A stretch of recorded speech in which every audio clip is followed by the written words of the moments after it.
वहीं दिल्ली में जारी आंदोलन का असर देश के हर राज्यों में दिखाई दे रहा है।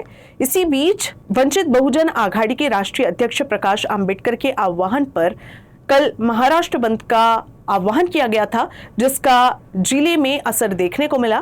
नांदेड़ में भी बंद का मिला-जुला असर रहा। कार्यकर्ताओं ने शहर में विरोध मार्च निकालकर केंद्र सरकार के खिलाफ जमकर नारेबाजी की।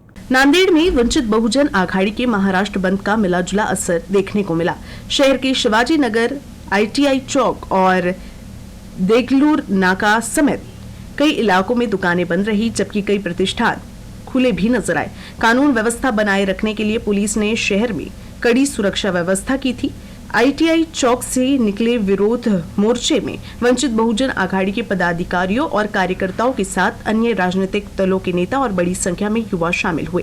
प्रदर्शनकारियों ने हाथों में पोस्टर लेकर केंद्र सरकार के खिलाफ नारेबाजी की और छात्रों पर हुए कार्रवाई के विरोध में अपना आक्रोश जताया।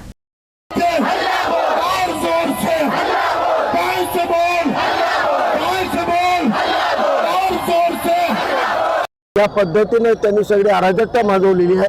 संविधानाचे मूल्य कुचललेले आहेत। त्याला उत्तर देण्याचं काम आदरणीय बाळासाहेब आंबेडकरांच्या माध्यमातून महाराष्ट्र बंद करून झालेला आहे। लहान लेकरांवर हल्ले आहेत, काठ्या चालवतात, खिळे असलेल्या काठ्या चालवतात, महिलांसोबत असभ्य वर्तन करतात आणि पोलीस कारवाई होते ती पोलिसांची असेल, पण गुंडांना सुद्धा काठ्या देऊन आणि तोंड लपून त्यांच्या माध्यमातून RSS वाले जर लेकरांवर, महिलांवर, मुलींवर आमच्या हल्ला करत असतील तर हा देश चूप बसणारा नाही।